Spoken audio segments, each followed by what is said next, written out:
Want to rise above what holds you back?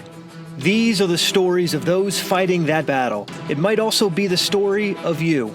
I'm Dan Waldschmidt, author of Edgy Conversations and strategist of billion-dollar companies all over the world.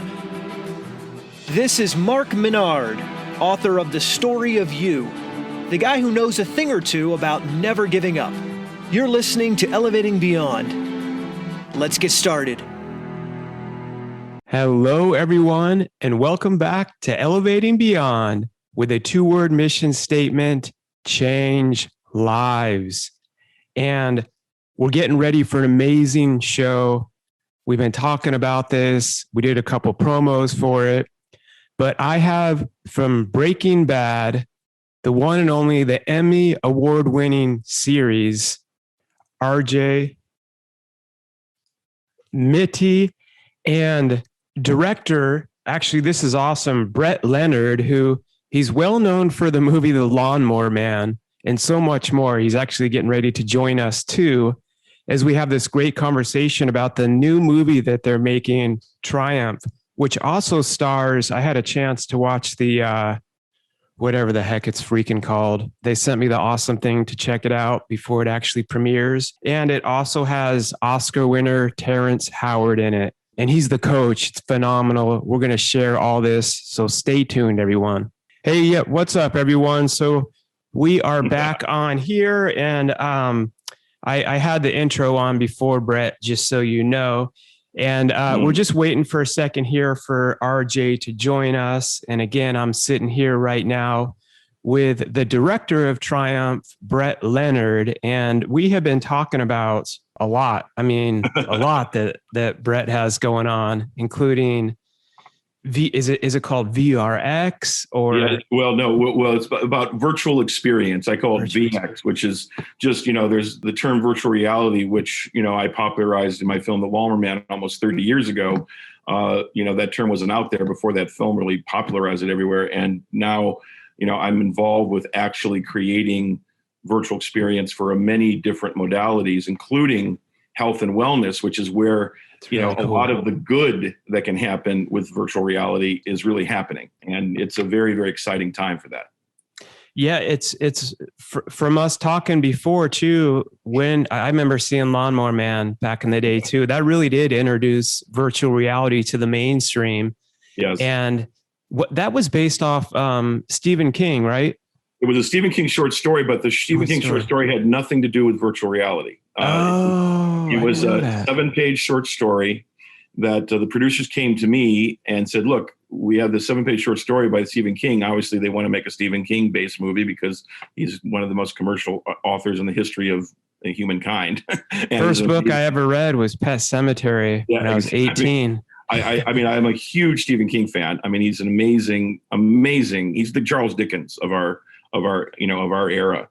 And so I said, of course I'm interested. So I read the story, and it was basically a 7-page story about a supernatural being that telekinetically controls a lawnmower and mows down an abusive father. And so I'm like, wow, well, so you guys, I could put this story within the context of a larger film, but I got this thing that I just experienced called virtual reality. And I really want to make a movie about that. This is me as, a younger filmmaker. And they were like, what the hell is that? I mean, so I literally had to make this like 20-minute educational tape where I'm like, what virtual reality is and showing all this stuff. And, the producers, didn't really understand it at all, but to their credit, they said, wow, I think this kid has some ideas that are good. And they backed me in making the movie. That's cool. And so, it later, grossed a huge more amount than you guys, from what I just was checking the bio out from what was in it and what it blew up to. It was the #1 independent film of that year, 1992. And it really launched my career. It was my second feature film. My first is a zombie movie called The Dead Pit, which there's still people out there that that's their biggest fan. They're the biggest fans of that movie for me because, of course, they're zombie fans. That's awesome. And I made that as an homage to to the whole zombie genre. Right. George A. Romero, who Romero, yeah. I did get to meet at one point. That's cool. Sweetest man imaginable, who created the zombie genre. Anyway, I think RJ just entered, so I'll pop him in. We had a very big premiere night last night, and it was a big night for all of us. So, no worries, RJ. We just brought you in. I think if I didn't screw this up, I can see you on the top there. Oh, he has to unmute himself. There we go. How's it going? How are you doing, RJ? I'm good. Long week. Yeah, that's for sure. I love it. Don't worry. I was telling Brett, I just do my show conversation style and everything. So pop it in, we're making it work. And it's first of all, to both of you, and we've already done the intro and stuff, but congrats, because today is the official release day of Triumph, right? That is true. Yes. And in theaters across America right today. So Cinemarks. We're in over 200 Cinemarks nationwide, and it's so awesome. Yeah, they're really supporting the film. We had this amazing, charity premiere last night that RJ put together with his team here in Brownsville, which was amazing. It was one of the most incredible experiences for me because they brought in, hundreds of disabled children to watch the film, and I couldn't have been more of a incredible experience. Also, we were talking a lot pre-show too, Brett. I mean, getting into blockchain and VRX and all kinds of stuff there, but then swinging back to Triumph and what's going on, because I've had a company for 14 years, Dreamshine, for individuals with developmental disabilities. And that's really when Kate wrote me about this too, which caught my attention. I'm like, oh, that's really cool. I want to check this movie out. I watched the pre-screening of it, and I loved it. It's great. And I loved that you're in it. And I know it's a grind behind the scenes with today being release day. I know you guys have been working your butts off. People have no idea how exhausting it is, especially the marketing part. Is it good now? It sounds good, except you sound echoey, so you're not on your main mic. That's why I have the director here. Oh, he'll direct you to death. That's for sure. That was going to be one of my questions right there. We answered it. I mean, in RJ's case, literally with the wrestling scenes, it came close because he did all of his own wrestling on this film. And, that's cool. And it was very intense. As you saw the film, it's some very intense wrestling. And to say that he was slammed a few times would be a very deep understatement. Right. Yeah, no, for real. Wow, you did all that.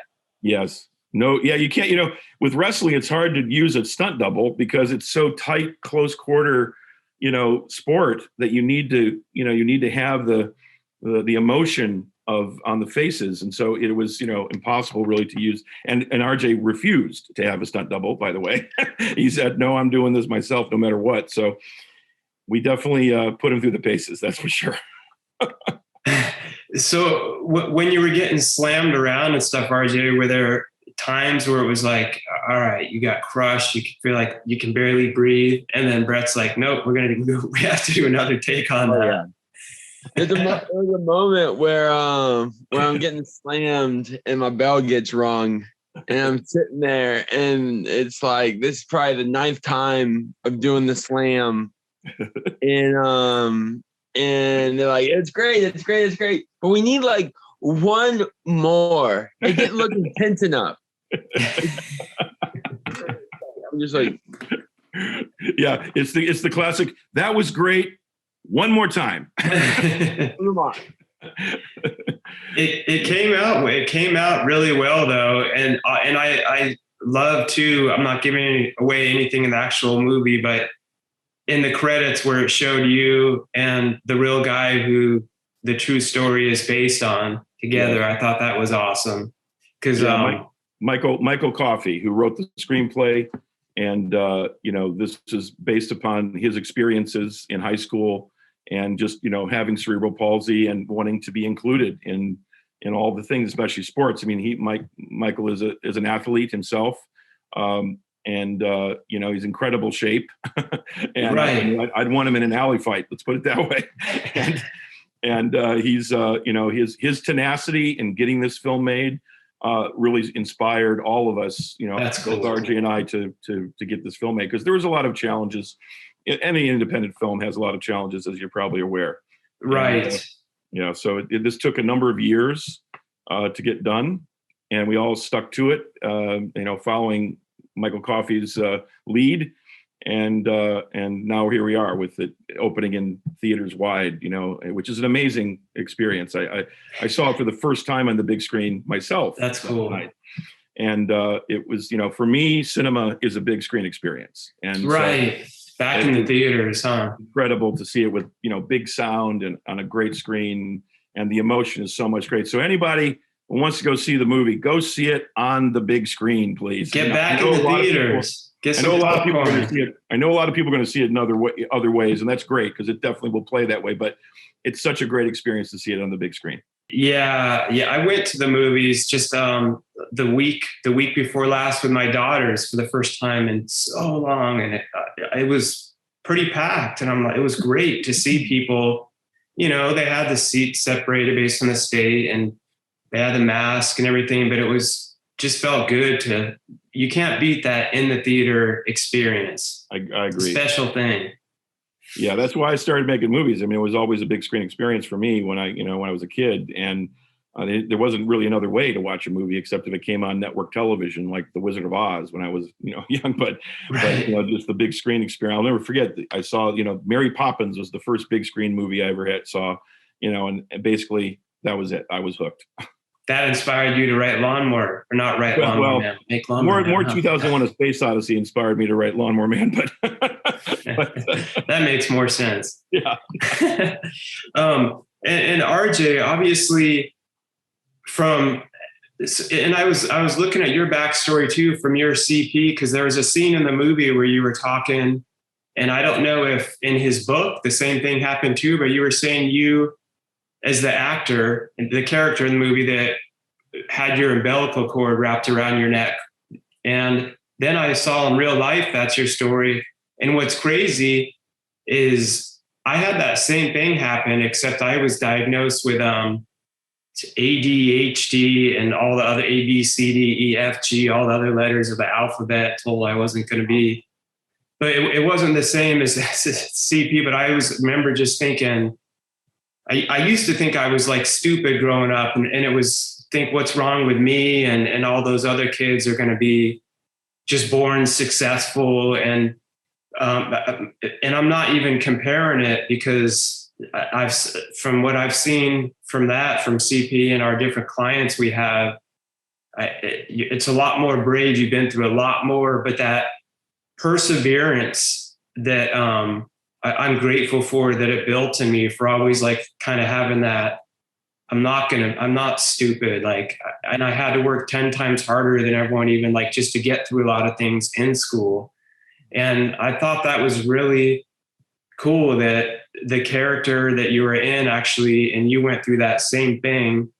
So can you just explain that, like with being born and having that with your umbilical cord around your neck? Obviously you don't have the memory of that, but kind of going through that and getting to where you are now? I mean, like you said, it's a journey. And, the biggest thing about this film is that so many people like yourself can relate to that. So many people around this world have challenges or have had those mishaps when being born. I find there's a very big our medical field has a lot of issues, and especially with prenatal and neonatal care. And a lot of people just can't get access to that. And growing up, yes, I have cerebral palsy. Yes, I've had all those things. I mean, I've almost died many times in my life, and died many times in my life. Wow. And the thing is really just being able to utilize those life experiences, utilize that knowledge, because like CP, like ADHD, like many other things that we have, so many times people look at them as a weakness, as like an illness, as something that it's like we have to explore. But I look at it as strength and knowledge and an opportunity to learn so much about oneself, so much about what we are capable of as humans. And I think of all these things as assets. And we just don't, our normality or our society doesn't always look at a weakness or the perception of a weakness as an asset. And I think we need to change that mentality and really with films like Triumph and many others, that we can focus on showing the abilities through that trial, through these different abilities, through these mentalities of strength and overcoming so many obstacles, that we can show that really it's knowledge, it's power. And no matter what walk of life you are, no matter where you are in your society or what you think you can or can't do, that's up to you. That's a decision you have to make. And I was very lucky that I grew up with a mentality of can't is a decision. When someone says they can't do something, they're deciding not to do something. It may mean that they can't do it in that instant and don't have that ability right now. But if you want to achieve something and if you want to grow from something and it's what you want, training, timing, exercise, focusing on that goal and over time accomplishing it. Because things don't happen overnight. Heck, what you mean? Yeah. And this is what this show, Elevating Beyond, has always been all about. Is I have people from all over the world, whether they're Olympic athletes, whether they're actors, directors, just everything possible. And it's always totally different background stories, overcoming. But the same core thing there was like working your butt off, perseverance, time, not giving up. And every overnight success takes about 10 to 15 years to become a quote. I mean, like Terrence Howard, who plays the coach in the movie, Oscar award winning. I'm sure, I'm guessing, I haven't worked with him on any set, but I'm sure he works his butt off and it didn't just come like fall in his lap, like was in one movie and I won the Oscars. Actors like that, people like Brad, they've been doing it 40 years, like 50, 60 years. Like Bryan Cranston from Breaking Bad has been doing it for 50 years. Yeah. Like you only hear the aftermath of it. You only see the result or the success. You don't always see the 30 years of work or 30 years of failures. Right. And that one succeed is really where it changes, and people are like, "Oh my God, look, you made it!" And it's like, well, I've been making it. I've been grinding that. It's just now you see it in the mass. Exactly. Yeah, that's literally what the movie's about. I mean, it's right. About using the character that RJ plays and himself as a person doesn't accept failure. Seeing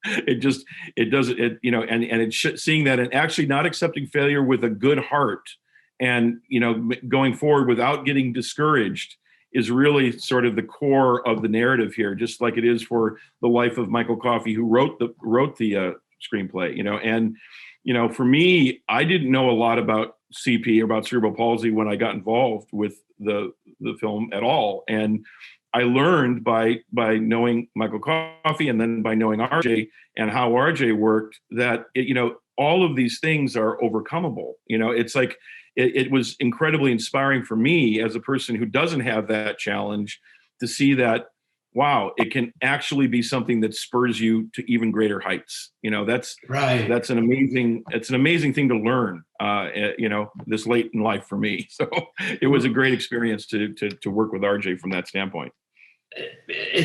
I'm sure you've had your own adversities too, and ups and like the beautiful struggle and like the bios that we see, they don't show the battle scars that take place and literally like the blood, sweat, and tears that go. I mean, look at today, your movie's releasing, but the people haven't seen the years and years. Like by the time it releases, of course you're excited about it, but you're like, oh my God, wait, what? Like I forgot about that because we've been working on it for so long, you know?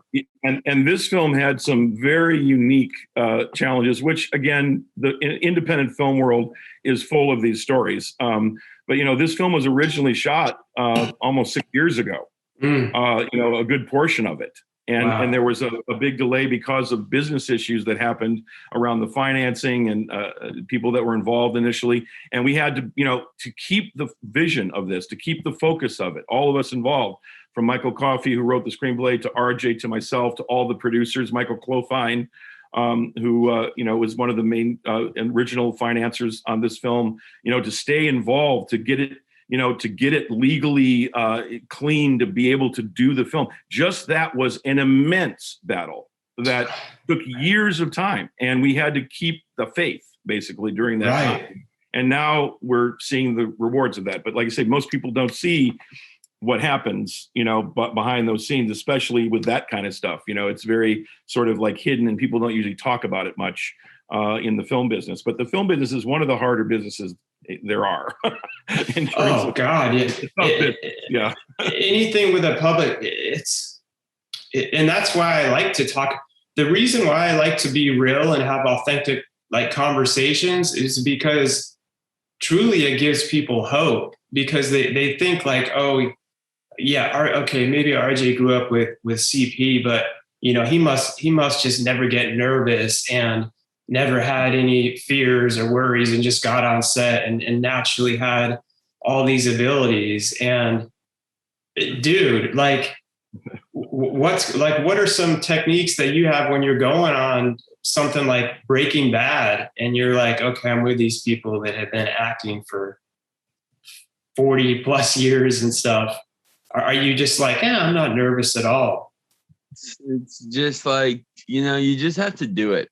I mean, I know that's a weird thing to think about. Is like, I grew up always in the fire. So, so always being grabbed by the collar and the belt and thrown into the fire one way or another.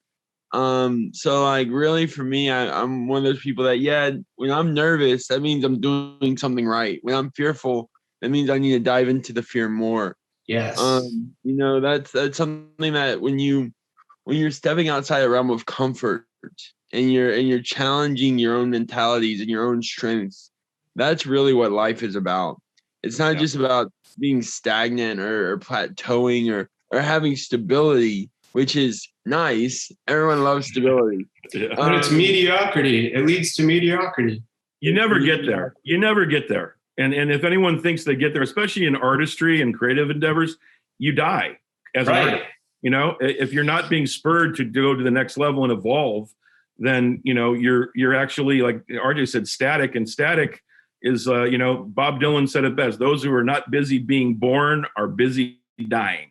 Right. You know, and that's really the sentiment that happens for me. I just have to go back to that every time, because sometimes the challenges, you know, are very deep in this business that we're in. And you just have to go, but you know what? This is a blessing to be able to even be having these challenges.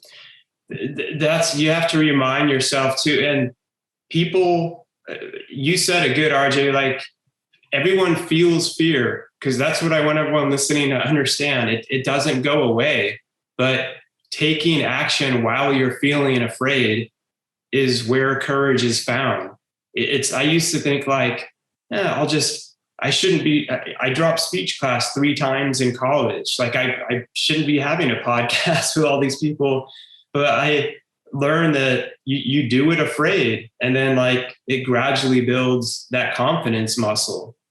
Well, and people want to see you be afraid. Like, no, I mean, like it's one of those things that people want. People don't want to just see the overconfident, like, maybe back in the day when media was perfect, right? When everything had that air of gloss and perfection. Yeah. Now we live in a society where everyone has media and everyone wants to see the insecurities and the flaws and the growth.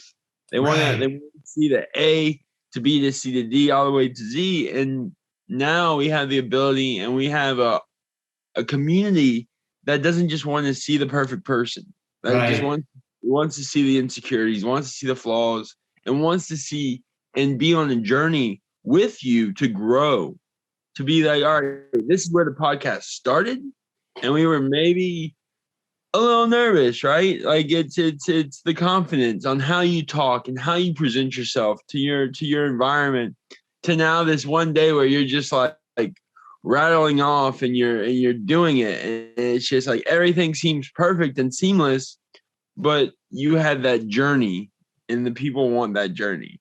Right. Yeah. My first episode was literally, I was sitting in my car because with my company Dreamshine for individuals with developmental disabilities, they were like, "You're gonna start a podcast?" Like like that's another thing. If you're not being called crazy, then you're not doing enough either. You're dying there too. Like you should have people calling you crazy. That means you're doing something. And I was just in my car, like with my headphones, and I kind of shared my own story for the first time.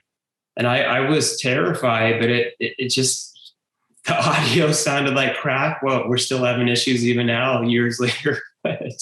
But people caught on. No one mentioned that. And they were listening. And the guests that continue to come on in these real life conversations are what it's all about. And that's why this movie, like Triumph,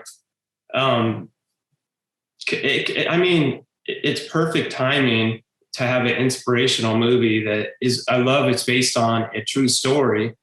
And then also you're starring in it, playing something that you've lived through. You know, his story is different, but you've lived through being born with CP. And I'm sure that you guys how did you guys connect? Have you both worked together on other projects or? No, we met on the in Nashville when we first started doing the film. But one of the reasons I signed on to do the film is because RJ was attached to the film before I was. Nice. And when I saw he was attached to play the lead, that's when I said yes, because I was such a fan of his from all the work he's done before. Of course, Breaking Bad had just happened, so I couldn't be more excited. That's how that happened. That's cool. And you spent a lot of how old were you when you started Breaking Bad? Like, was it 14?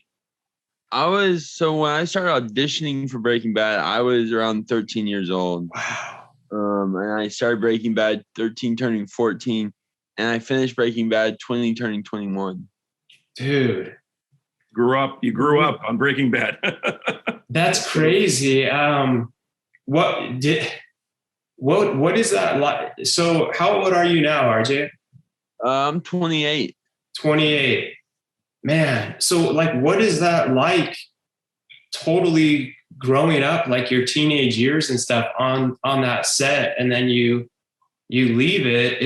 Do you have that false, you know what I mean? Like you see some people that totally go through this. We all go through craziness anyway, but it's hard, you know, when you worked on a project for so long and it's really been the majority of your life, and it's kind of all you know and all you do it, you know, it's hard to leave it. But I think at the time, everyone was really excited to be able to have an ending and to be able to have the right ending and to carry a story from conception to fruition is so important, that you make all those marks and you raise those heights, like just being able to have a rock solid beginning, a middle, and an end for a TV show. Right. Unheard of. I think that Breaking Bad has the best ending of a series in history. That's how I feel. When I was watching that ending, I was literally like, this feels like the most satisfying feature film that took 7 years to watch. It was incredible. And you know what's amazing is we, in that time, you know, that period of history is actually in the Smithsonian as the golden age of television. Right. I agree. You know, we had Breaking Bad, we had Mad Men, we had Walking Dead, and they were mostly on AMC. But we had so many other shows on other networks that were just the pinnacle. You know, Game of Thrones started in that beginning.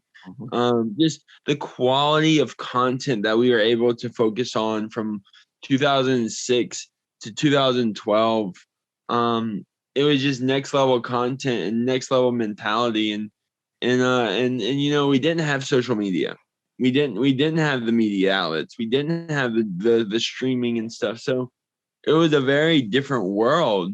And it was just such a unique experience to be able to go into an industry at a very young age and be part of such a pinnacle shift in our entertainment industry that just altered everything. And it's just so special and so unique.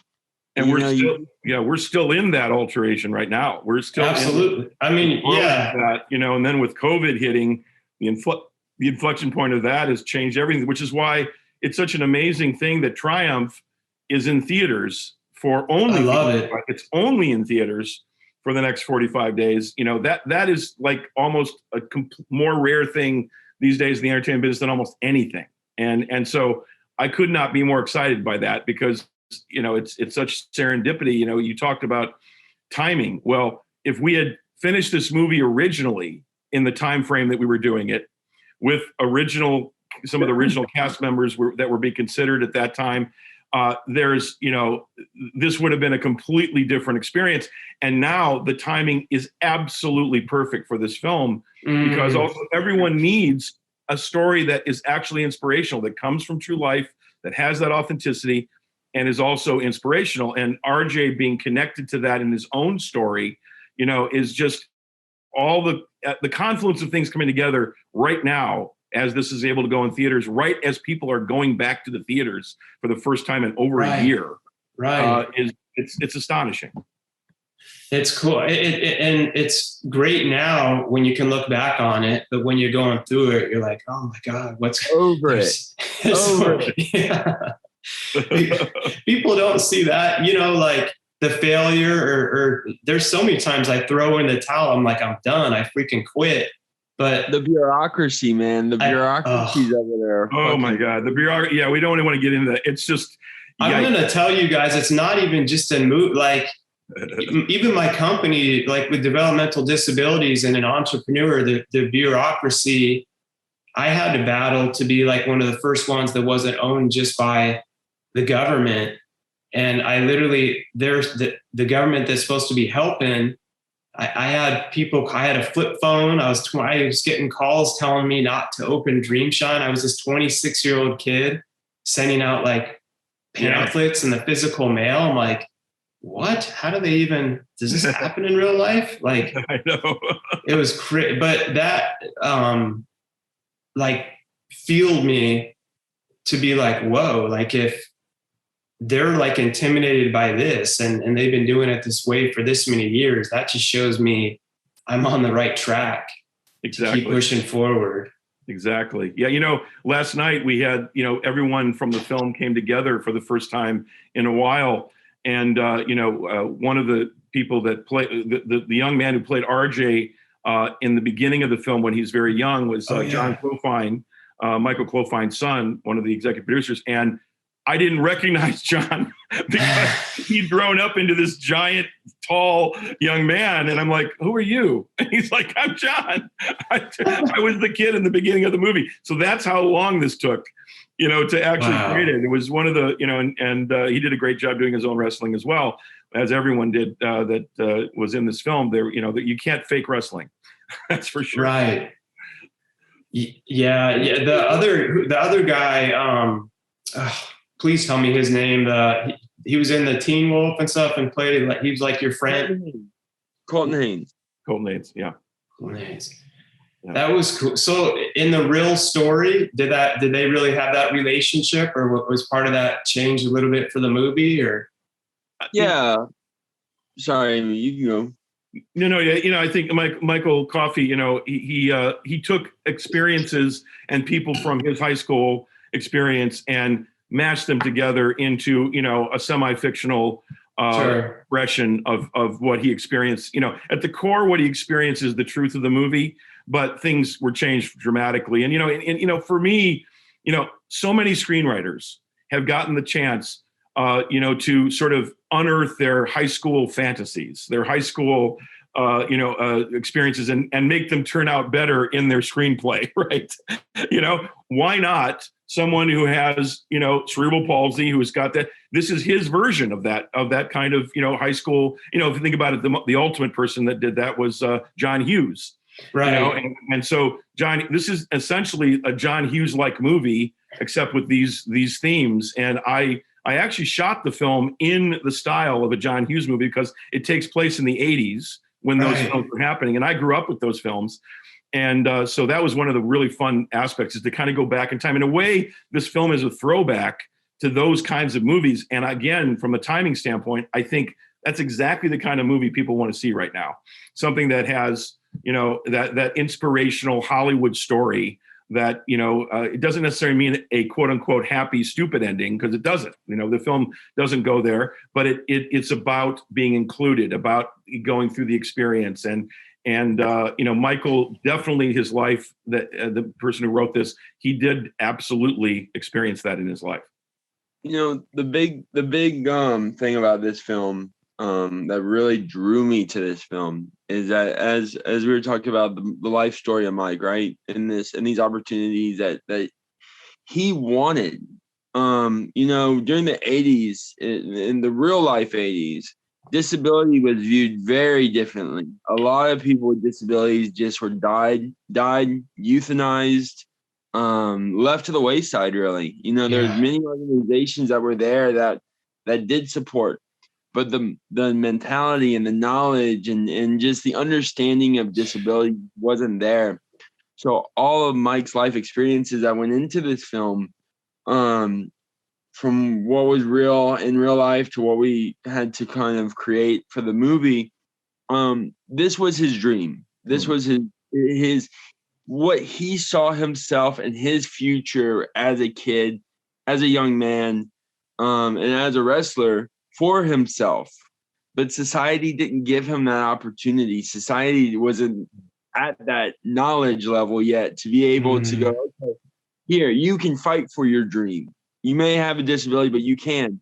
In real life, that didn't happen. And so just think about the society that we live in now, where we do support people's goals and dreams, no matter who they are, no matter the walk of life they are, no matter how physical or mental they may seem to be. We support wholeheartedly. We strive for that. And the world then was very different than now. So to be able to create someone's dream, someone's goal, someone's future, and rewrite history for them, because that's what cinema does, is rewrite history. Yes. And this will live on for many years past us. That's true. And that's as artistry, as reporters and journalists and directors and creators, this is our power, is to change the perspective, change the understanding, and rewrite a better future. So true, RJ. That's a beautiful way to put it. When I saw Michael Coffey's face last night as he was watching this film, and there were tears in his eyes, and I would be crying. And it was his wish fulfillment. It was his dream. The thing he couldn't experience in his life, he experienced by making a film that's now going to be seen by millions and millions of people. And then all these other disabled children that came to the screening last night, I saw the same look in all of their eyes. They were crying through the movie. They were clapping with, that's so cool. I've never experienced anything like that with a film that I've made. That's the reward right there. Films, and I've been associated with science fiction and all kinds of virtual reality.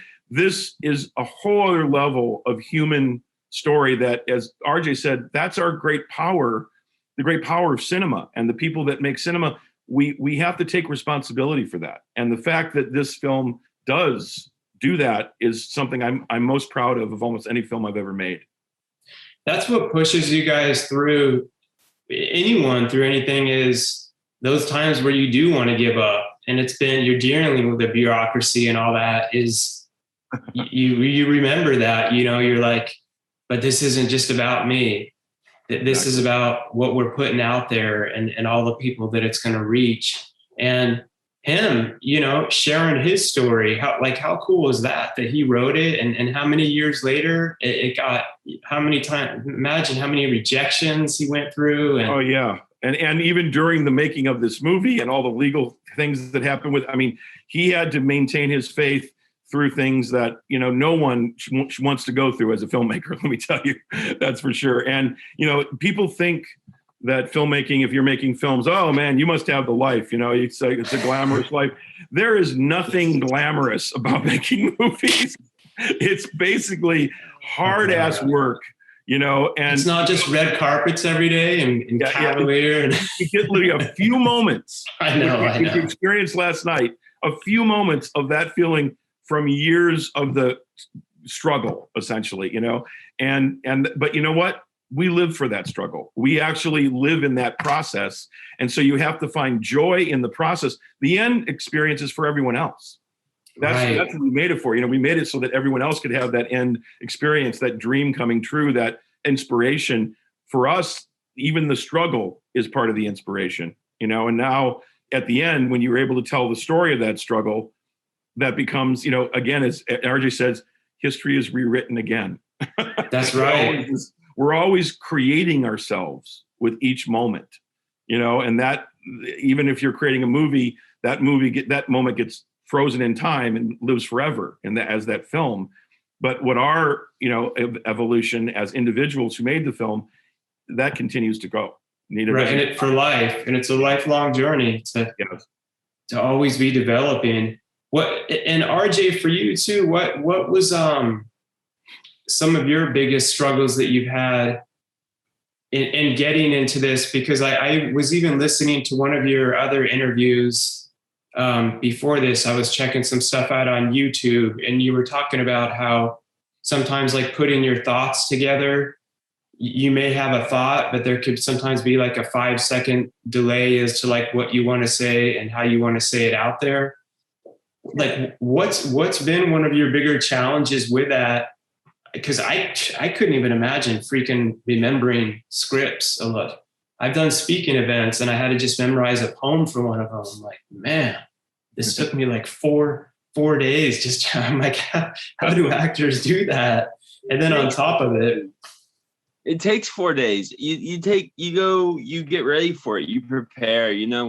Life is all about when readiness meets opportunity, and you can be ready but never get the opportunity, and you can get the opportunity but never be ready. And so the trick is just always be ready for everything. Yeah, everything. Exactly. Prepare for the worst, expect the best. Right. Yeah. Exactly. Yeah, my CP though, I do. I have a 3-second delay with everything I do. So literally everything I have and everything I'm telling you right now, I've already thought 3 seconds before it came out of my mouth. Wow. I wanted to say something about this. This is something I haven't even talked to RJ about, but when I first met him and we were directing the very first scene, I understood there was something different about how he processed information. Mm. And for me as a director, it was incredibly inspirational because he was in the moment in a way that you try to get actors to be as a director, because often actors will overthink things and and then you have to kind of pull that back and just allow them to be, right?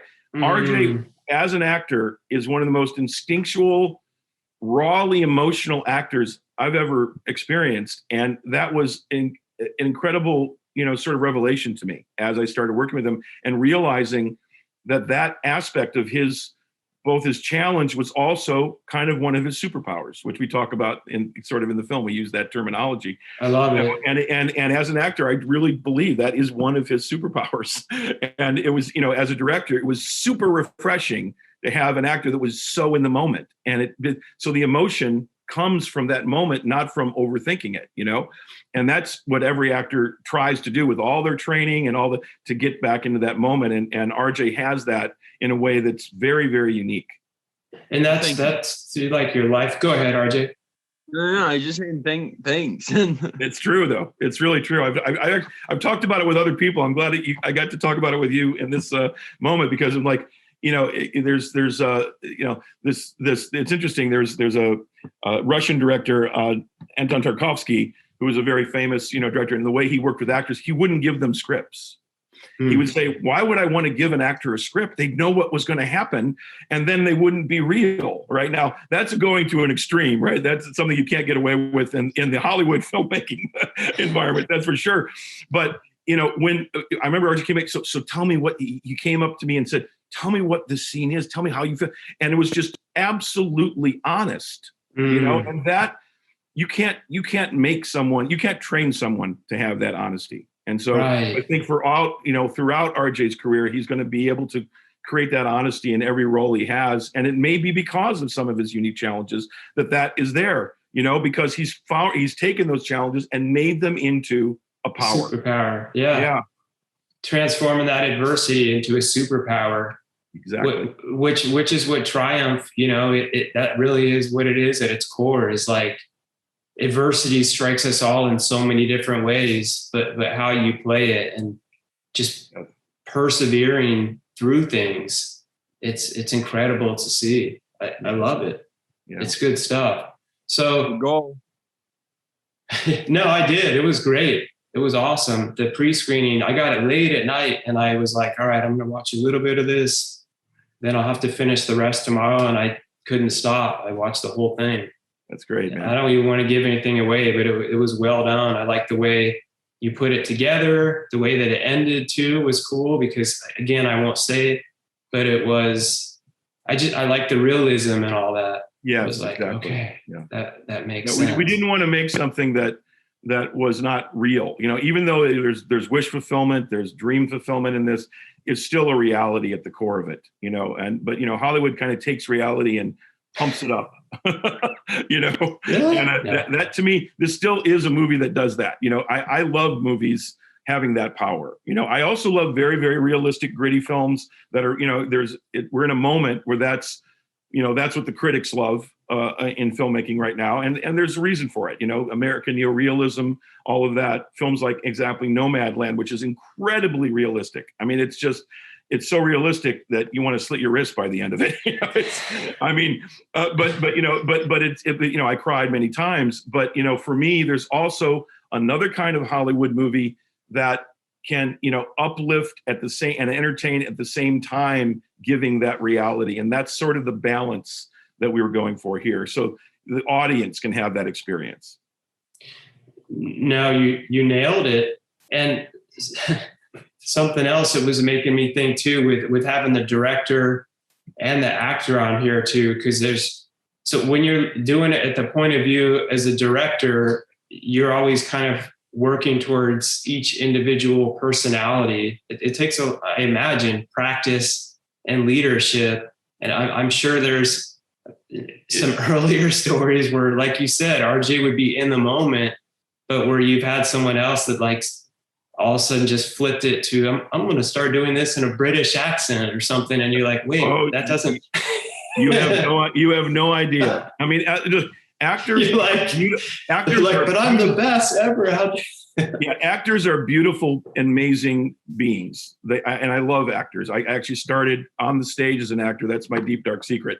And, as I'm directing, I also often think of myself as a performer performing being a director.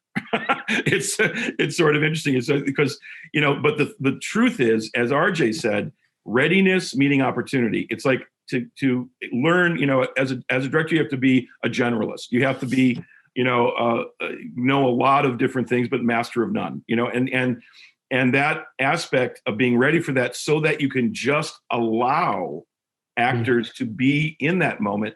That's really what it's about. It's about getting out of the way. In a lot of ways, it's right. But the actors have to feel, okay, we're comfortable to do that because we know he knows what he's doing on all these other levels. You have to experience, you have to have that confidence, and you have to have that feeling of ability that just is palpable, right? But really, I think the best direction is less is more. I mean, if an actor is locking in and is in that moment, you don't want to get in the way. I mean, the worst thing, look, man, I really want you to think about this and do that. I mean, the actors hate you coming in and talking intellectually about their performance because you're taking them out of it, Right. And so, it gets them out of that moment. And if you, talk to great directors, I've gotten to know many in my career, they always say the same thing. It's like you learn everything of your craft and then you get out of the way for the performers, because those performers are what really is creating that magic on the screen. And the older you get as more experience, the more and more that's the case. I would say, from working with so many different businesses and having them too, that's literally the key to all great leadership. Is what you just said there. The same thing for directing, is learning how to get out of your own way and really have that right team in place. You're involved and you're orchestrating a lot of things behind the scenes, but you're not having to micromanage it all for your own ego and stuff a lot of the time, or just because, we're obsessive about what we're working on. That's the irony of Hollywood. Hollywood is so based around ego, and yet to do good work, you got to get out of your ego. The ego is the biggest enemy there is, and it's a collaborative art form. I mean, this is all the people that worked on this, and without everyone's unique individual energy, it wouldn't be what it is. It's not about actually charismatic leadership. In some ways, charismatic leadership has gotten us to a weird place on our planet. We need to get into more activating the genius of the group mind. And what I've learned about directing and being, a filmmaker is that that's what you're doing, is creating a space so you can activate the genius of the group mind, the collaborative mind that's on the set. And that's, the unity, again, like you said, getting out of the way. Well, it's like what you guys keep referring to when it's done right, leadership, directing. It's really about bringing out those superpowers in others. Exactly. and really helping unearth that for them to really shine to that next level, instead of being the one that I'm the superpower here, blah blah blah. Exactly. Yeah, that gets old really fast. And I'm sure you've learned that the hard way before too. Oh yeah. Failure is the best teacher, that's for sure. Right. RJ, do you see yourself, like, what the generic question, where do you see yourself 5 years from now? Now, do you see yourself ever directing? Do you have like a want for that in the future, or producing movies? I know you're involved in a lot of other different projects with awareness and tons of things going on, but do you see yourself doing another level of that with movies in the future, or maybe even have? I don't know. Yeah, I do. I mean, I'm a producer on this as well. I mean, like, look, I'm so lucky I was able to bring Michael Clofine onto this project, because if he wasn't a part of this project, the project would be dead. It would have never gotten past the people that it had without Michael. I like to produce. I just don't like to deal with all the money stuff, because it's just everyone grasps at straws. To say the least. I like directing. I like producing. I like acting. I do it all. I mean, it's just really how big or how small you're going to go, and I haven't gone big yet. But lately, a lot of my time has been focused in philanthropic work and foundation work. So that's kind of been my goal for the past 5 years now. And really the last 2-3 years been diving into that a lot.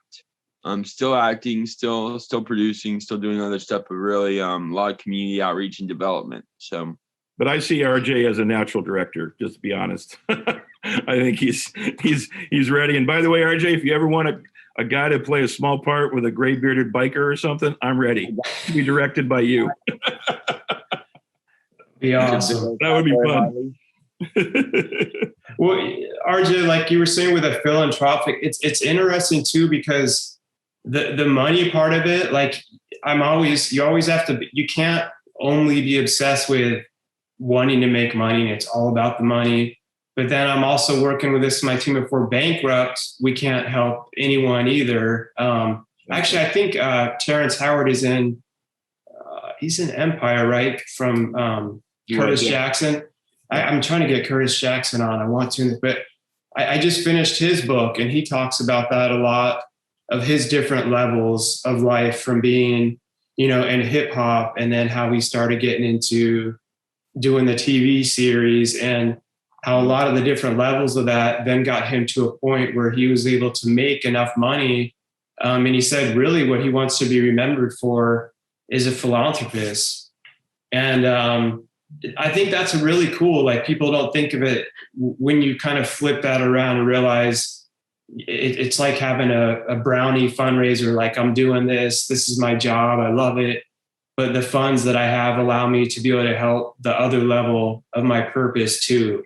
Because like with Dreamshine, I'm having to be focused on the money and the funds all the time, but it's not just because I'm like trying to squeeze it all and take it. It's like, I want to be able to help my whole team and our clients and everyone at a whole other level too, There's fundraising and development when it comes to a lot of organizations have a hard time with getting funds and being able to stay stable at the same time.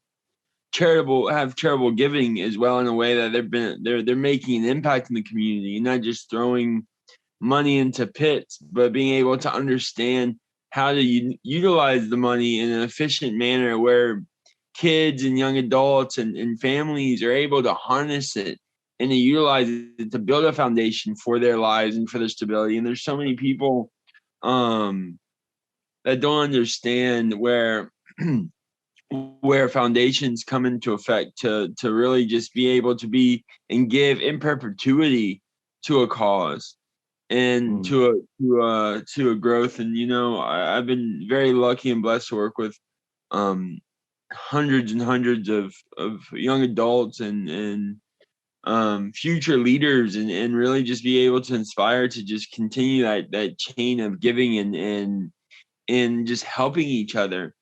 And people don't understand the money managing behind it. And it's like, look, it's like, I run a foundation, I work every day, but I'm like 10 grand a year. That's what I get to live on. That's what I get to do. And it's like that's it. That's and I manage quite a large sum of funds, but like, it's one of those things where it's like, it goes out and it goes to the individuals that need it the most, and to the organizations that have the ability to make that change. And it takes time to like understand what those organizations are, because there's a lot of bad ones, and a lot of people that this all goes to administration, and you have 80% administration fees and 20% community fees, and then that's cut into 10 or 5%.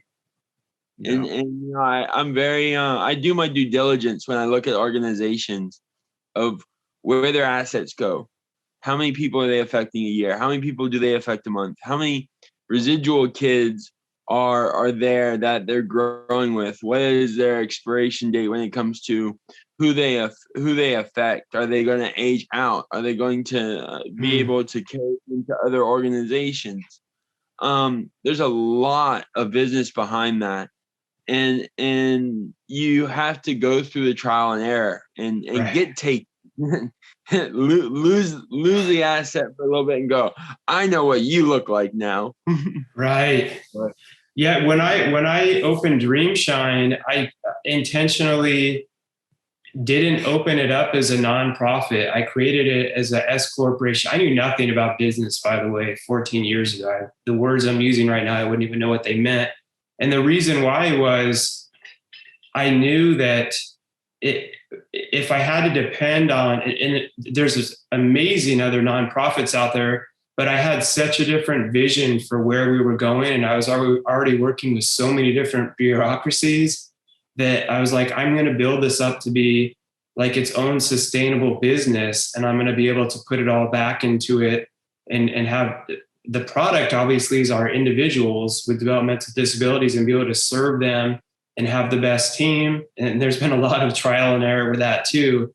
But that's been something that's been kind of different with me is people would think like, oh, well, if it's nonprofit, you must just be in it just for the money. And it's like, well, no, you can be nonprofit and it's still the same. It's just a different like tax status. I'm like, actually, I'm probably leaving a lot of money on the table by not, working and getting donations and stuff, but it's allowed me to grow it the way I want to, Is nonprofit is called nonprofit for a reason.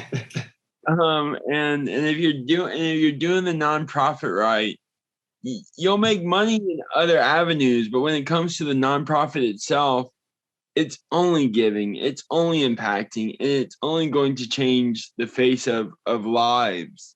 And that's how you know when you're doing it right and you're making the impact. It's like very little for you, but the rewards for everyone around you are reigning. Right. You can't fake those results. No. People can for a while, but when you go there and really see what's going on. So, yeah, right. We're in a moment when that authenticity is going to be the bellwether for everything. I mean, I think we've come to a moment where we've gone through so many crazy elements in our culture at this point, from every side, no matter what your what stripes you have on. Totally. We need truth and authenticity, whatever your perspective. And that's, especially true in the kind of work that RJ does.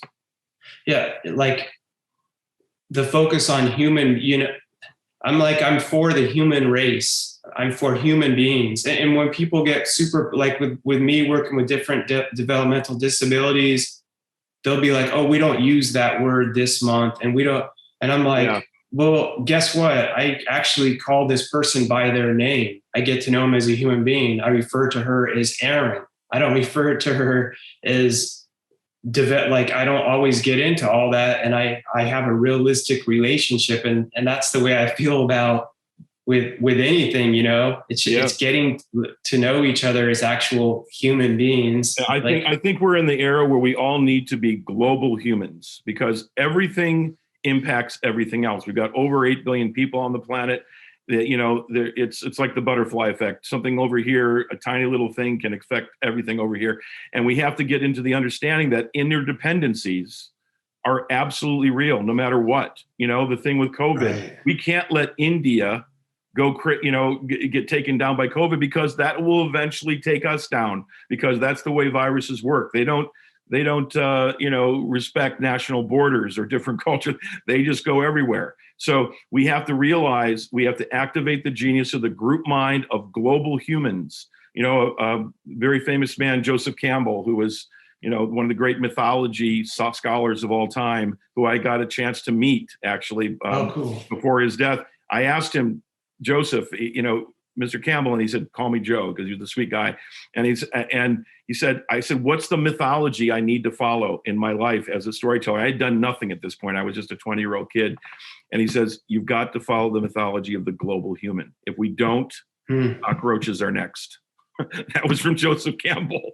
So I was like, okay. And let's take with me to this moment. We have to be truly global in our thinking and be just humans together. Matter of fact, with all my work with virtual reality, that's what I want to happen, is actually have people understand those interdependencies, and we can just experience each other with the empathy of something that connects us in an immersive media experience that allows us just to be global humans together for health, for wellness, for everything that can come positively out of human interaction with technology. Not necessarily the reptilian brainstem theater we've been seeing these days, so we have to activate the better angels of our nature with technology.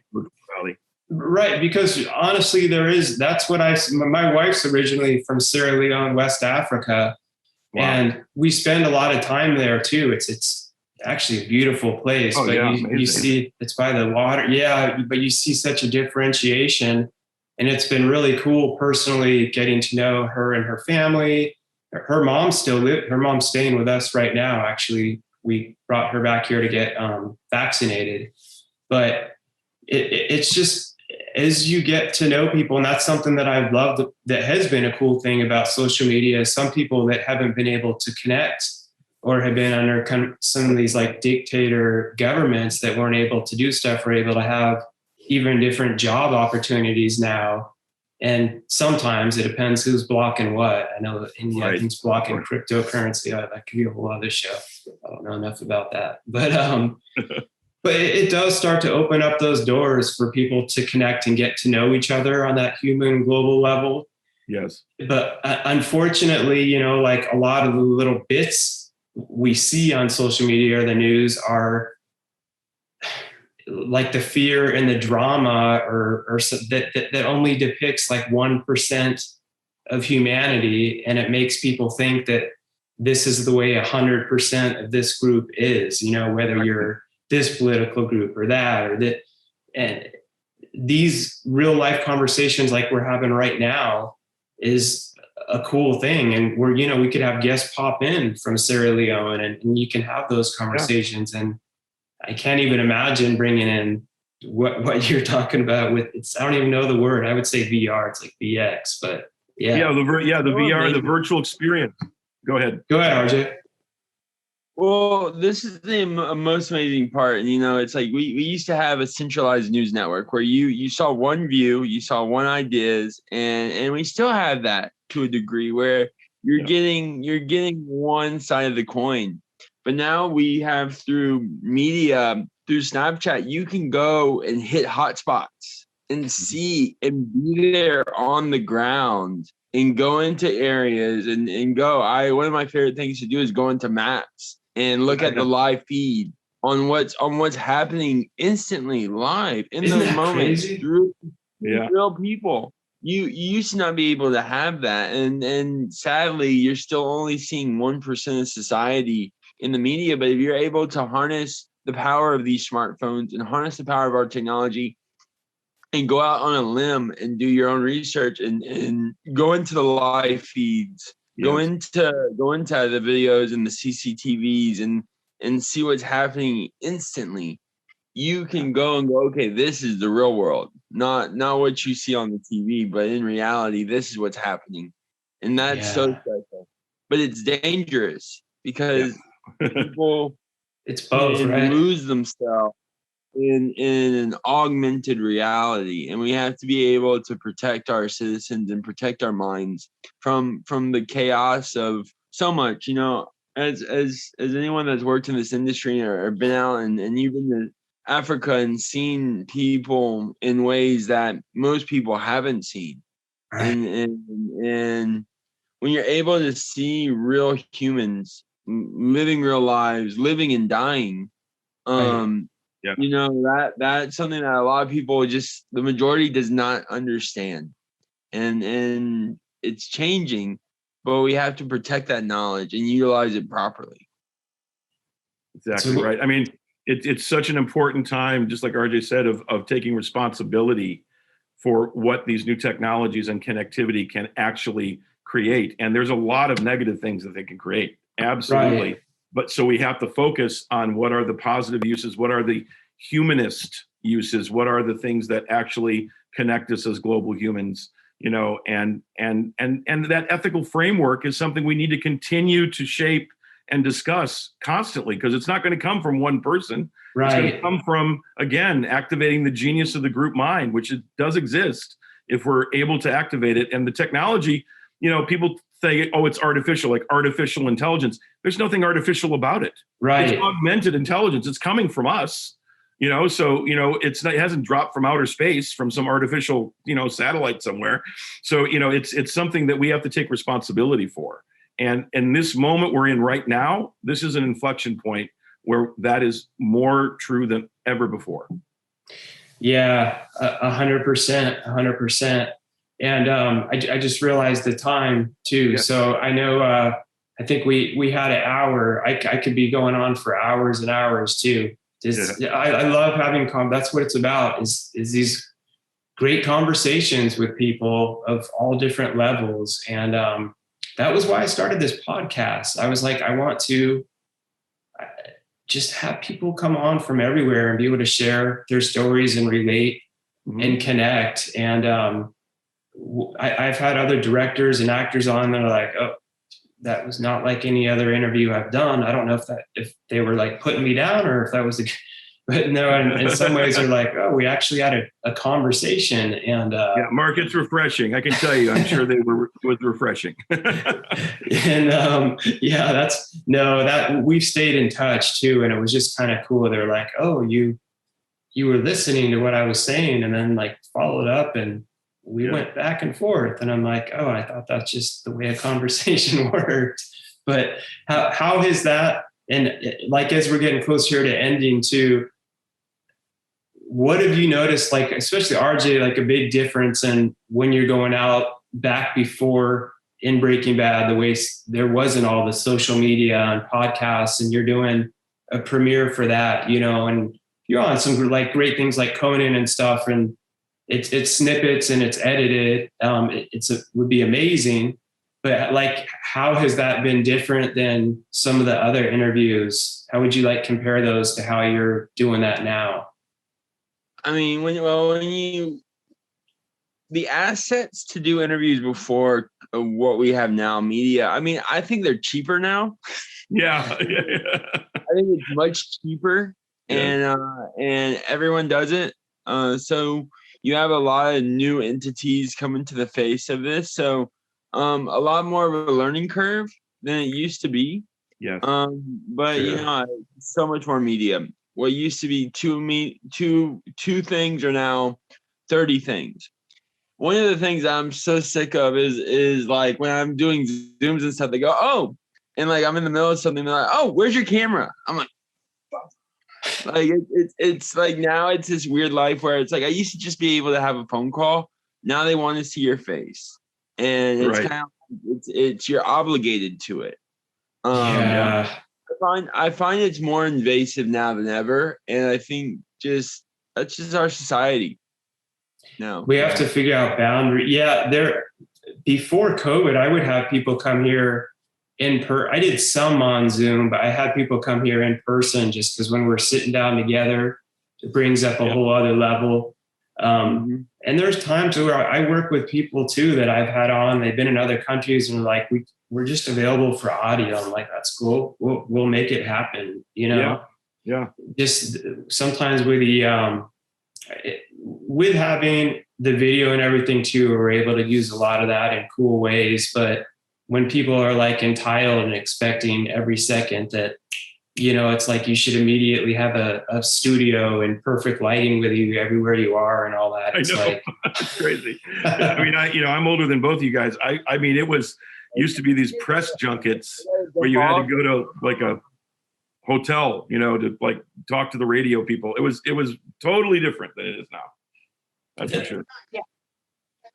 Hey guys, I gotta go. We have another press, but hey Mark, a pleasure, man.